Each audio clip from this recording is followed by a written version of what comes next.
This is Harvard on the Map, presented by the Harvard Graduate School of Design, covering innovative ideas and thought leaders in digital cartography, Earth observation, and all things geospatial, with your host, Jennifer Horowitz.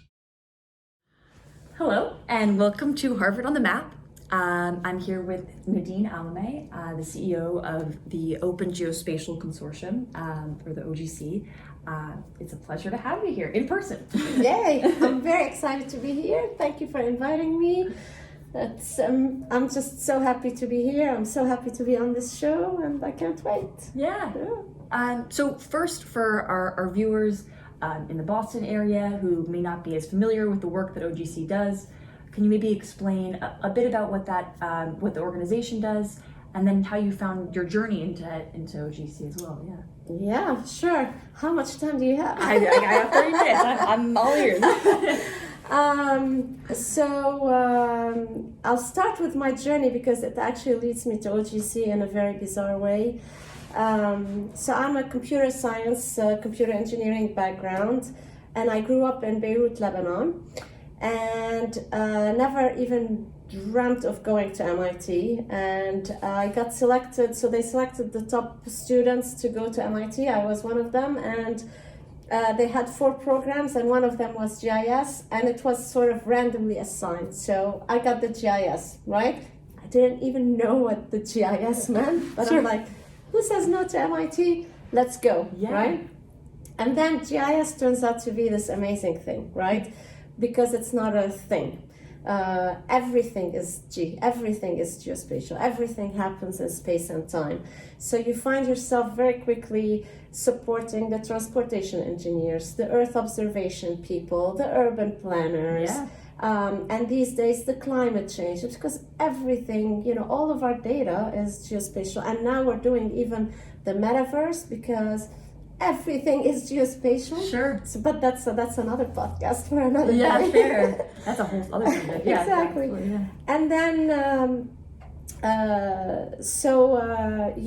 I think you get addicted very quickly, I think, to GIS and the power and the value.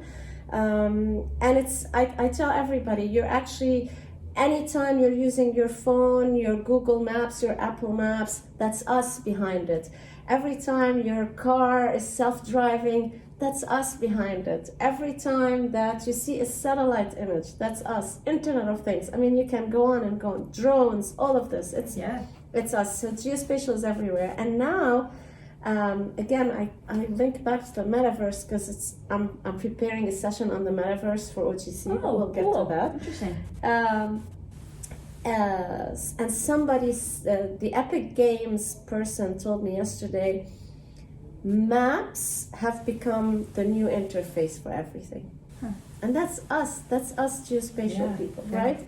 So back to my journey, right? So I did the MIT thing. I ended up doing, so my PhD dissertation was on bringing satellite images from different satellites and sort of putting them together in real time and then putting web services on top to get what you need. Yes. And it ended up getting used for 9/11, for New York rescue efforts. And interesting. That's how I got my US citizenship, by the way. That's like, it's the American dream. I think, it's amazing. Got me to NASA, same deal. How do you expose all this rich NASA data, this reusable data, right? To as many scientists, as many researchers. Sure. How? Standards. If you put a standard interface on top of the data, what standards at the time did we pick? The OGC standards, right? The Open Geospatial Consortium. I went and I said, I think I know enough about geospatial. I want to start something new. I went into aviation. And I started a business. We were talking before this podcast about craziness. It's like I didn't just pick up and just like, I'm starting a business in aviation. Sure, that's amazing. And guess what? Turns out, airport maps, GIS, airspace configurations, how you're gonna find the flight path, the flight plans, the drones, weather. Stuff, geospatial. So eventually I'm like, I'm now the CEO of OGC. It's almost like I give up. Geospatial is everywhere. It's true. So OGC is the Open Geospatial Consortium. So to me, it's the home of geospatial. Yeah. And I am so lucky that I'm leading this organization, I think, in the times of geospatial, because finally people understand what we're doing, Jennifer. I completely agree. I Right. completely agree. So you, after MIT, you went and you started this you started a business after that, and then you've had this incredible career. You went to NASA after that. I wonder if you could touch a little bit on your journey professionally. And Yeah, no, absolutely. So the NASA thing was amazing because we were in an office called the Geoscience Interoperability Office. You know, how do you expose? So the best part about geospatial data is how reusable it is. So take any satellite image or any sensor data, right? You can use it for so many applications. Think about it. You get one Landsat imagery. So I was at the Landsat launch, so I'm still like so hyped up. Really? Yes, I was there, and I'll tell you about it in a second. Wow, that's amazing. It was amazing. It was definitely an experience. Yeah. But you take one Landsat image, and you can do deforestation analysis, glacier analysis, air pollution, air quality. You can do transport. You can do urban planning. Yeah, of course. See how reusable? Just that's our power of the geospatial, right? Yeah. So NASA was a great place because just imagine the possibilities. And yeah, I did a consulting business because it's just like hey, we have an amazing thing here. Yeah. And I did OGC at the time, so I say I went in and out of OGC through my career, or I was around. Yeah. I think. So at the time, OGC set up. So OGC, Open Geospatial Consortium. It's a global organization, not for profit, and it's really, really known for the international standards that we produce. So the standards for how do you get a map on the web, how do you do tiling, how do you do 3D, how do you do city virtual, Sure. How do you do packaging for the mobile, how do you do cloud native, geotiff, blah blah blah blah. There's just so much. It's actually not blah blah blah. It's a lot of good stuff. Yeah, absolutely. And I think so where I'm going with this is I think in the geospatial we used to be this niche of geeks, right? And now we're not. So now when I look at OGC, I look at more the C as the community.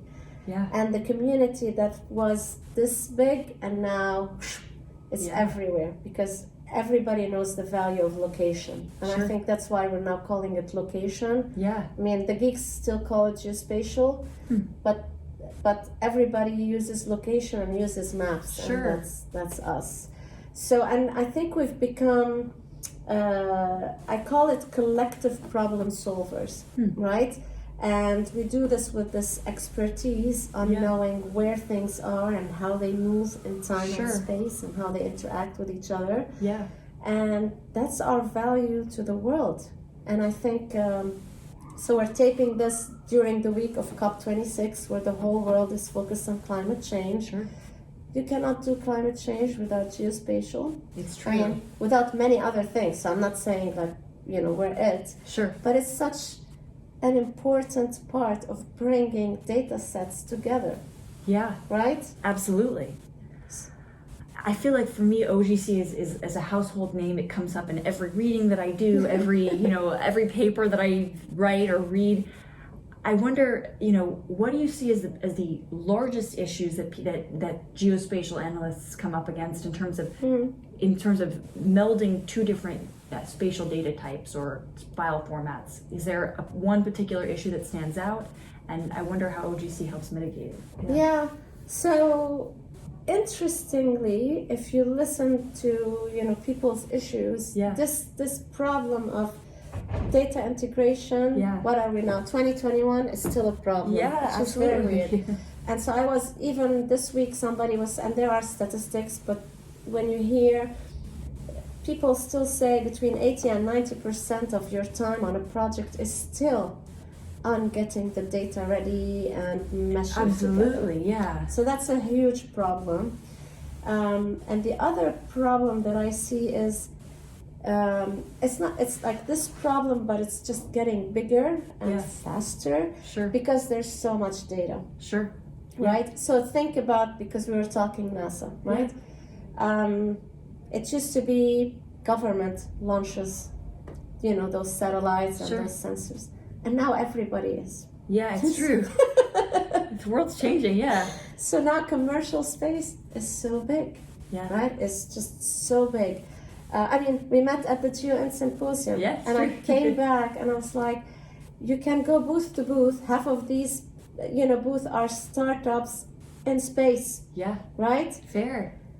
Which means we have that's why it's like it intensifies this issue of data integration, because we're overwhelmed with this data, and at the end of the day, any problem you pick, somebody was saying, I cannot take credit for any of the stuff, but somebody was saying the other day, if you're working on a project and you say, I have all the data, you're lying. True, yeah. Because you're getting somebody else's data. It's just like, because that's what we do, we connect, right? So I think the issue is, going back to the OGC, standards have been the way where you enable this seamless, interoperability between the data and the systems. And we need to stay on top of it, right? We really need to stay on top of it because times have changed.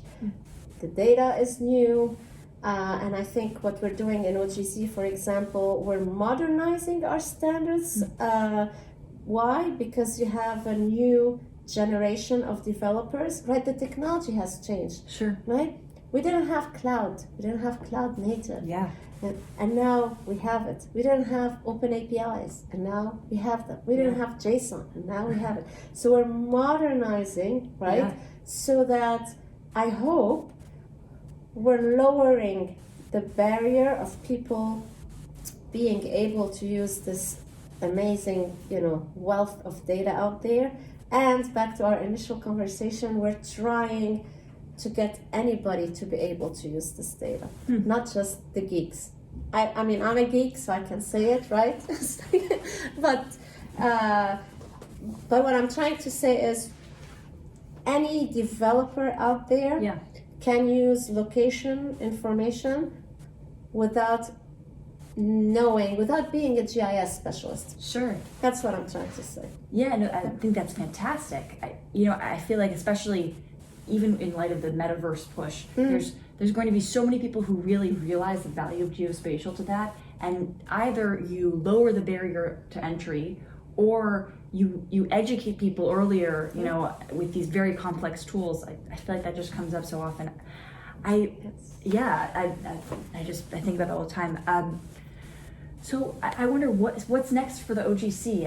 It's such a massive organization, and there's so many organizations that draw on the OGC for spatial data formats, and I wonder what's next, what's on the horizon. This is a very timely question as I'm working on the 2022 plan. Amazing. So there's definitely, and I hope it comes up in our messaging. So there's the technology part and there's the impact part, right? On the technology front, the OGC APIs. So this is the modernization of the foundation, right? Yeah. And it's huge, and we're putting a lot of effort in it so that we call it, our standards are implementer friendly. So you don't have to read 500 pages. Because the new generation, it's not like this anymore. And we start with the developer. So we're calling the OGC APIs, by developers, for developers. So if you think about it, the standard becomes the documentation of the developers are doing after the fact of them getting together. So you got the OGC APIs. You got this whole cloud native stuff right? And so this is where, you know, COG and ZAR, and right now we're talking about like data warehouse interoperability from a geospatial perspective. Yeah. And this realization that, so we have, OGC is a big organization. So we have 550 members. Wow. And it's about third government, third industry, third academia. Industry is, by the way, now becoming more like 40% because Really? of the space and AI companies. I'm sure, yeah, that makes sense. But like the government piece, for instance, where I was going with the cloud, so they've been really pushing this cloud interoperability, the multi-cloud environment, because organizations, whether it's the NGA, so the National Geospatial Intelligence Agency, or the European Space Agency, so these are our strategic members, the high-level members. Yeah. United States Geological Survey, the Federal Aviation Administration, Department of Homeland Security, NASA, the UK Ordnance Survey. This is a lot of data. That's what I'm trying to convey. Yeah, oh my God, yeah, absolutely. And they're very invested into lowering the risk, right? So you need to do multi-cloud. You need to do the cloud native. So APIs, cloud native is a very big thing. And what I'm saying now is, I don't have a sexy name for it yet, but it's like a new space foundation for standards. Again, this is from the GeoInt Symposium. Yeah. So all these guys are launching into space, and what I heard right at the GeoInt Symposium was, I love this because people were coming up to me and said, "Hey, does OGC have a tasking API that I can use?" Yeah. Because now some of the companies, their business model is, I want to task multiple constellations from multiple providers. Yeah. Do you have a standard for that? Because that's not where I'm going to make my money. I'm going to make my money from the interactions and transactions, right? Yeah. So I think there's something to it there. The other thing I saw was the AI, right? Because from all these imagery, this data, and all these analytics AI companies popping up, the question, and we heard it on the main stage at GeoInt, how do I trust? Yeah. How do I validate those AI, workflows? Yeah. Is there a standard process, or is it just the community agreeing on a best practice and sharing? So I think I put that under the New Space Foundation. Sure, yeah. And I have one more thing, which was, it's a yucky word, and in GIS, it's the metadata. People, I know it's like this. And so what I heard is, again, when you go to a show like GeoInt, but really pick any show, right? The Geospatial World Forum, any event these days. And somebody was saying, I have so much choice. I don't know how to compare apples to apples, right? Yeah. Because this data that I can get from this vendor at this resolution, at this frequency, what's the fit for use? Do I need it for agriculture? Do I need it? It's a little bit overwhelming. And so they're coming to OGC. First, we want to make sure we're capturing the right metadata. Sure. And then out of that metadata, we want to bring the community together on some guidelines for fit for use. Because not everybody needs 15 centimeter resolution. Sure. Right? Yeah, and it's that thing. And that's really oversimplifying it. But so APIs, cloud, space, which contains the AI, is on the technical front. I totally see that. Yeah. Security is also on the technical. So there's that thing. Sure. There's this, I'm saying with my hands for those just listening. And then you have, I call it the impact part. Yeah. Because we're problem solvers, right? We've always been problem solvers. I think that's why we connected. I think the GIS people or the geospatial people are connectors. Like seriously, even people to people. Yeah, it's fair. And you're a perfect example. So what we do in OGC, other than the standards, or really to get to standards, we have what we call the innovation program at OGC.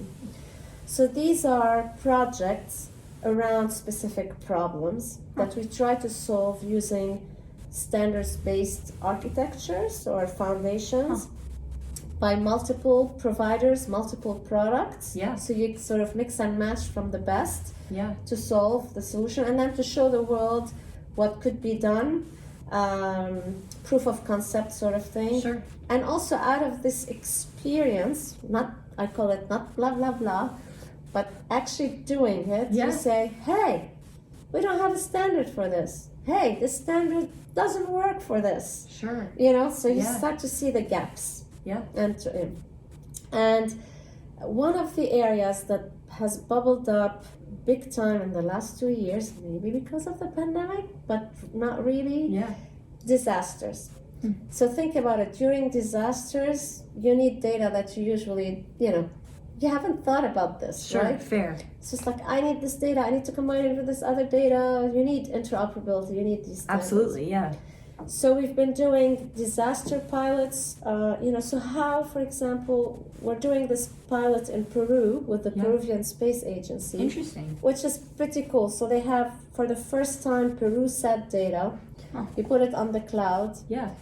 and then you tell the OGC community, what can you do with this data to address flooding?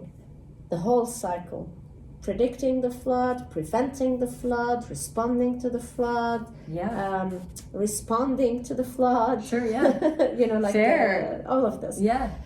And then packaging that, I say, I hope, right, like a blueprint, so that not every, it's like we always do this over and over again. Yeah. Do we need to do this? Wildfires is another great example, and I'm not Yeah. talking like developed world. I mean the developing world. Even the developed world is having, California. Just like, Absolutely. so that's a big area of focus, and out of that has bubbled up climate change, because we've got the community that has the models, that has the data, Sure. that can help with the interoperability and Yeah. the connections,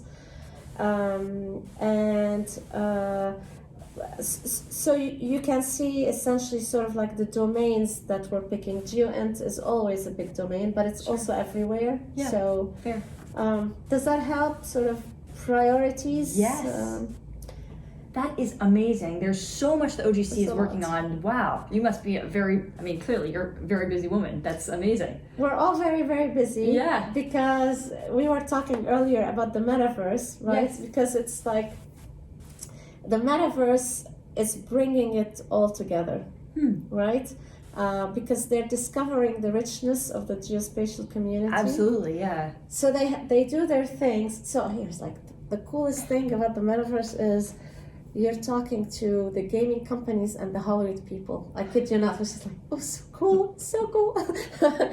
But to see the aha, Yeah. moments that they have is like, wow, you can bring all this data. Because think about it, Jennifer, Yeah. 3D data of cities, Yeah. right? That's an OGC standard. Yeah. Indoor mapping, that's an OGC standard. Underground infrastructure, OGC standard, right? Yeah. And so they discovered this best kept secret in a Absolutely.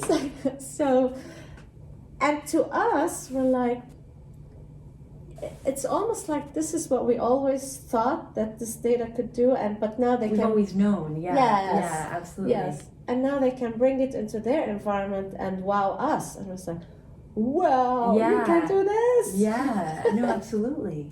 It's amazing. Yes. Even doing some work for my thesis, hearing people, developers on the gaming side talk about how Yes. they can, what also the military community sort of knew, where you can do, terrain simulation and, help soldiers prepare for, Yes. by creating real world environments. But now they can just take, the 3D data, they can take satellite data, and they can just bring it right in, and it's amazing. Absolutely. Yeah, and the sensor data. So I was Yeah. talking yesterday to somebody, again, not in the geospatial, but we got into all of this. You mentioned, training and simulation. Yeah. and it was for cars, right? So he had those statistics which we need to look up. But so for every mile driven by a real car, they do how many simulations in the digital twin, right? You know, in that metaverse digital twin, right? But using real sensor data. So how much we can accelerate and do the simulations so much cheaply and quickly, rapidly, right? In that digital twin, because that's another, you know, thing Interesting. So you do all of that so that you can make a decision in the real world. Wow, interesting. And they have these statistics, right? We need to look them up for every mile here. I don't know how many miles, and this is for like the self-driving cars to make them better and all of this. It's fascinating because the sensor data is all has location data. I love it. That's amazing. I feel like I so respond to what you're saying about how the geospatial community touches literally everything, and the OGC by de facto, you know, touches everything. So last two questions here. Yes. First, there are a lot of young geospatial professionals who listen to this program, and I wonder, as the head of the OGC, what would you say are the most essential skills or knowledge base that we should be looking toward in our future? First of all, I'm so jealous because you guys live in some amazing times and you picked the right field, so that's amazing. I have met a few people so far who are actually retiring, and they were telling me, I wish I wasn't retiring because I want to live now. Yeah, you know. fair. So you guys are here now. This is so great. Geospatial, and you are in such a It's interesting because you asked me about my journey and all of this, and I like the geospatial field, if it's a field even, because you're almost not committing to any domain. It's interesting. It's That's like- fair. Yeah. So you can play the field. You can be geo-ent, you can be aviation, you can be urban planning, transportation. So you're not, you're not stuck. Yeah. So you think career potential, wow, right? Especially today, especially today. So I would say skills-wise is, I think that's, the development, and the GIS tools and the space. I think, the Earth observation, I think, the Internet of Things. So I don't know if I have words of wisdom other than a little bit of everything. Yeah, right? Fair. And then to see your real value, try to also apply it in a little bit of everything. So don't just, go into something deep from the beginning. I think I benefited a lot, right, from doing, when I did at MIT, the GIS, it was in the urban planning department. Yeah. And then I did a joint degree with the civil engineering department, so I can see, the different perspective. Sure, yeah. And then I went to NASA, so I saw the Earth observation, and then I went to aviation. Yeah. And what benefited me a lot is like, I've seen this before. Sure. Right? And you don't have to reinvent it here. Yeah. Because that other community has done it. Yeah. So you can actually be bridges across communities. So absolutely. I don't know if that helps at all, but definitely. Suck all this knowledge. It's amazing. It's just I know. I could not, even on a personal level, could not respond to that more. Yeah, I feel like you saw so many different parts of it. I feel like I'm coming from Maxar satellite imagery company, and you'd think there's nothing similar to a satellite imagery company and the work that that Snapchat does. There can't be similar, but there's the fact that there's still map tiling systems. There's still so much of working with satellite imagery that it's the same world. Geo is so all encompassing, and that skill set is so all encompassing. It's amazing, and that's why the OGC's work is so valuable. Last question, I ask all of my radio interviewees this: is to describe a time where you were lost, whether that was in your, like physically or in your career, and how you found your way back again.